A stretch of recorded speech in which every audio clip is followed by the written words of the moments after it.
चलिए दोस्तों, मैं लेके आया हूँ आपके लिए फिजिक्स क्लास 12 यूपी बोर्ड 2025 के लिए मोस्ट इंपोर्टेंट स्पेशल सीरीज, जिसमें मैं आपको बताऊंगा वे मोस्ट इंपोर्टेंट क्वेश्चन जो यूपी बोर्ड 2025 के लिए मोस्ट इंपोर्टेंट रहने वाले हैं। दोस्तों, अगर आपको ये नहीं पता होगा कि वे कौन से क्वेश्चन है जो यूपी बोर्ड में हर साल रिपीट किए जा रहे हैं या 1 साल या 2 साल छोड़कर लगातार रिपीट किए जाते हैं, तो आप अच्छे से तैयारी नहीं कर पाएंगे और आप ज्यादा पढ़ने के चक्कर में जो मोस्ट इंपोर्टेंट क्वेश्चन है उन्हें छोड़ देंगे। तो इस समस्या को देखते हुए मैं आपके लिए सभी सब्जेक्ट की एक स्पेशल सीरीज लेके आया हूँ, जिसमें मैं आपको कराऊंगा वे मोस्ट इंपोर्टेंट क्वेश्चन जो यूपी बोर्ड 2025 के लिए मोस्ट इंपोर्टेंट रहने वाले हैं। दोस्तों, अगर आप फिजिक्स और केमिस्ट्री या सभी सब्जेक्ट को मात्र 3 घंटे में कंप्लीट करना चाहते हैं तो आप हमारे चैनल पर हैं, तो मैं आपको कराऊंगा वे मोस्ट इंपोर्टेंट क्वेश्चन जो यूपी बोर्ड 2025 के लिए मोस्ट इंपोर्टेंट है, उन्हें मैं आपको 3 घंटे में करा दूंगा। मैंने पार्ट अपलोड कर दिए हैं, आप अगर उनका टाइम जोड़ेंगे तो आप 3 घंटे से ज्यादा नहीं मिलेगा आपको, ठीक है। तो इसलिए आप मेरे जो पार्ट हैं उन्हें देखते चलेंगे और मोस्ट इंपोर्टेंट जो क्वेश्चन है उनका रिवीजन करते चलेंगे। प्लेलिस्ट बना दी गई है, आप उन्हें जाकर देख सकते हैं और यूपी बोर्ड 2025 में धमाल मचाने की तैयारी कर सकते हैं। तो चलिए दोस्तों, स्टार्ट करते हैं इस स्पेशल सीरीज के इस पार्ट को। ये है फिजिक्स के जो न्यूमेरिकल्स हैं उनकी स्पेशल सीरीज के जो पार्ट है मे भी अपलोड होंगे, ठीक है।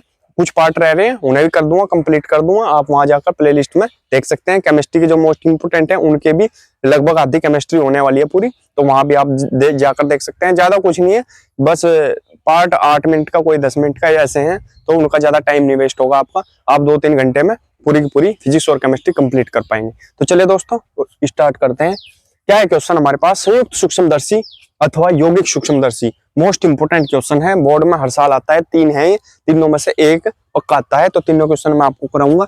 2018, 2019, 2022 और 2024 पूछा गया क्वेश्चन है, मोस्ट इंपोर्टेंट यूपी बोर्ड में। और अगर किसी के पास 2024 यूपी बोर्ड का पेपर है और उसके पेपर में नहीं दिया गया, तो आप ये ना सोचे कि यूपी बोर्ड में आया हुआ नहीं है, क्योंकि जो यूपी बोर्ड है वो हर साल 7 सेट बनाता है और 7 के 7 सेट आपके पास उपलब्ध नहीं होंगे। तो इस चीज का ध्यान रखेंगे। आपको अगर कंफर्म करना है कि 2024 में आया हुआ है या नहीं, तो आपको अनसोल्ड पेपर से कंफर्म करना पड़ेगा। तो इसलिए इसका कंफ्यूजन बिल्कुल ना रखें, जो मैं करा रहा उसका साथ रिवीजन करते चले और मोस्ट इंपोर्टेंट जो क्वेश्चन है आपके उन्हें पक्के करते चले। तो चलिए दोस्तों, आंसर लिखेंगे और इसमें लिखेंगे क्या? यह एक ऐसा प्रकाशिकी यंत्र है, ये आता है संयुक्त सूक्ष्मदर्शी अथवा यौगिक सूक्ष्मदर्शी। संयुक्त सूक्ष्मदर्शी आता है तब भी एक ही बात है, यौगिक सूक्ष्मदर्शी आता है तब भी एक ही बात है, ठीक है। दोनों एक ही हैं, नाम अलग अलग हैं, ठीक है।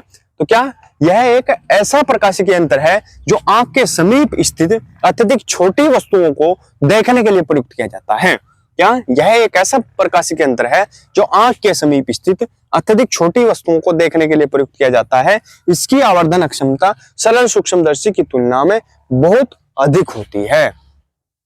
इसकी आवर्धन क्षमता सरल सूक्ष्मदर्शी की तुलना में बहुत अधिक होती है। इसमें क्या है, मेन क्या चीज है इसमें? एक तो डेफिनेशन इसकी, एक इसका चित्र और एक इसकी आवर्धन क्षमता का फॉर्मूला, बस, ठीक है। आवर्धन क्षमता का फॉर्मूला ज्यादा नहीं पूछा जाता, लेकिन पूछ लिया जाता है 1 नंबर में। 1 नंबर उसका होता है, 1 नंबर डेफिनेशन का होता है, 2 नंबर चित्र के होते हैं, 4 नंबर में पूछा जाता है, कभी कभी 5 नंबर में पूछ लिया जाता है। तो उसी के अकॉर्डिंग नंबर को डिवाइड कर दिया जाता है, ठीक है। तो स्क्रीनशॉट इसका ले लेंगे, इसके बाद बनाते हैं अब इसका चित्र, फिर इसकी आवर्धन क्षमता का फॉर्मूला भी हम सिद्ध करेंगे। बहुत ही सिंपल सा है दोस्तों। इसका जो चित्र है उसे बनाने में बहुत ज्यादा मुश्किल होता है बच्चों के लिए, लेकिन नंबर बनाने की मशीन यही है, ठीक है। तो चित्र बना लेंगे, मैं सिखाऊंगा एक एक पार्ट। पहले कैसे बनाएंगे? सबसे पहले ये बना लिया एक छोटा अभिदर्शक लेंस और एक ये हो गया आपके पास नेत्रिका, ठीक है। इसके ऊपर लिख देंगे अभिदर्शक लेंस, इसे लिख देंगे इसके ऊपर नेत्रिका। क्लियर? ये दोनों कर लेंगे। फिर उसके बाद क्या करेंगे? इसके बीच के अंदर बिल्कुल सेंटर में लाइन खींच देंगे। देखो, हमने इसके बिल्कुल सीधे बीच में से होती हुई लाइन खींच दी, ठीक है। सिंपल बात, ठीक है। अब आगे बढ़ेंगे, देखेंगे ये क्या है, ए बी वस्तु है, ठीक है। इससे इधर से होती हुई एक लाइन ऐसे खींच दी नीचे, ठीक है। फिर यहां से पकड़ा और इसके बीच से होती हुई एक लाइन इसके ऊपर को जाएगी, ठीक है, ऐसे, ठीक है। और इसे ऐसा कर देंगे हम, ऐसे, ठीक है भाई। यहां तक क्लियर हो गया। अब देखेंगे आगे, ये भी क्या काम करेंगे। ये जो है यहां से एक लाइन ऐसा खींचेंगे और यहां से चलेंगे ऐसे लेके इसके जहां ये दोनों मिले थे जॉइंट, ठीक है। फिर ऐसे सीधी एक लाइन खींच देंगे, ठीक है। क्लियर? सिंपल, ठीक है। खींच गया। अब क्या करते हैं, अब एक लाइन कैसे खींचेंगे आगे देखेंगे, दूसरी लाइन कैसे खींचेगी।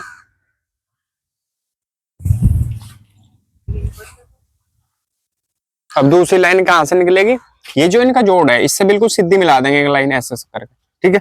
फिर दूसरी यहाँ से पकड़ेंगे और सीधी इसके यहाँ से होती हुई सीधी ऐसे निकाल देंगे, ठीक है। सिंपल है, कोई दिक्कत नहीं है।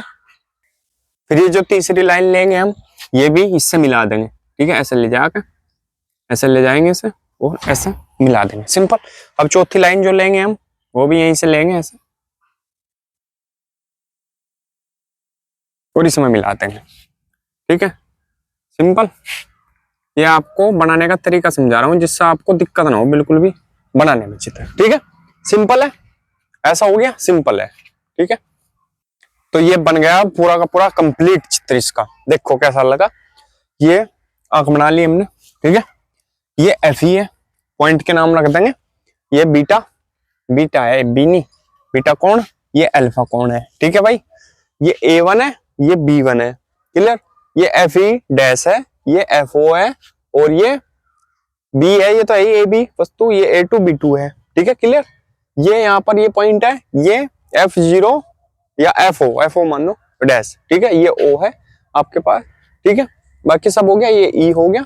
और ये जो A1 से है इसकी नेत्रिका की दूरी है कितनी है, UE, सब्स्टिट्यूट में लगा है, ऐसा लिखा जाता है UE, ठीक है।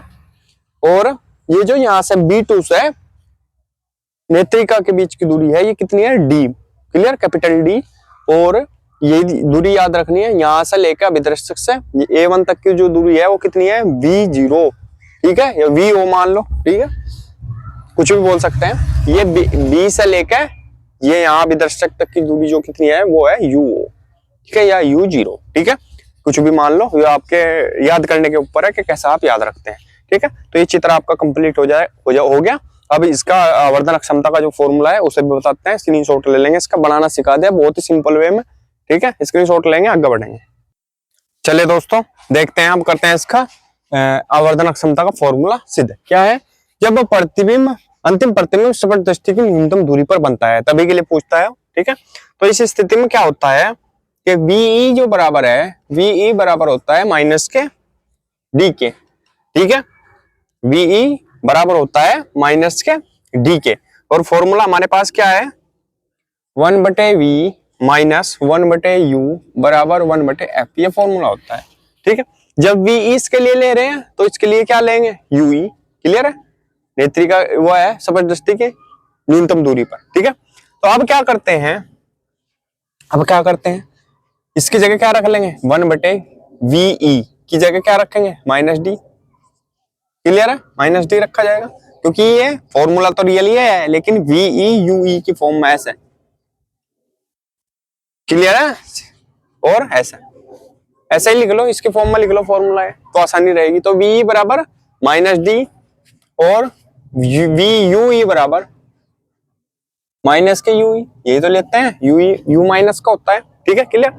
तो 1/-D लिख लिया हमने, कोई दिक्कत नहीं है, बराबर माइनस 1/UE किसका, माइनस का UE बराबर 1/FE, क्लियर, सिंपल। अब ये माइनस माइनस हो जाएगा आपके पास, प्लस 1/-D प्लस 1/UE बराबर 1/FE, सिंपल, कोई दिक्कत नहीं है किसी को। अब ये क्या करते हैं, अब हम क्या करेंगे, इस 1/D है, इसे किधर ले जाओ, इसके पास ले जाएंगे तो ये प्लस का हो जाएगा। तो क्या लिख सकते हैं, 1/UE बराबर, ये 1/D है, इसे उधर ले जाएंगे तो ये प्लस का 1/FE प्लस 1/D, क्लियर। ये माइनस का 1/D है, उधर जाके कहीं का हो गया, प्लस का हो गया, कोई दिक्कत नहीं है। अगर मैं क्या करूं, यहाँ पर D से ऊपर इधर भी गुणा कर दूं, इधर भी गुणा कर दूं, ठीक है, D से गुणा कर देंगे इधर भी, तो ये क्या होगा, D/UE लिखा जाएगा, सिंपल बात है, ठीक है। फिर बराबर यहाँ क्या लिखा जाएगा, D/FE लिखा जाएगा, इसकी गुणा, क्योंकि D की गुणा जब इसमें होगी या इधर करेंगे, हम इधर करेंगे तो इसकी गुणा तो यहाँ होगी, ठीक है। लेकिन अगर D की गुणा हम इधर करेंगे तो इसकी गुणा D की इधर भी होगी और इधर भी होगी, ठीक है, प्लस D/D, यही तो लिखा जाएगा, सिंपल है। अब D से D कट जाएगा तो क्या आएगा, 1।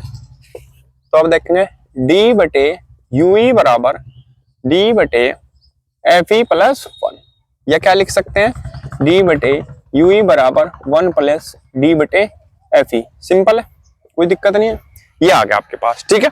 अब हमारे पास फॉर्मूला होता है जो आवर्धन क्षमता का, वो क्या होता है, M बराबर माइनस के VO/UO D/FE यूई, डी बटे यूई। अब इसमें इसकी जगह मान रख लेंगे डी बटे यूई।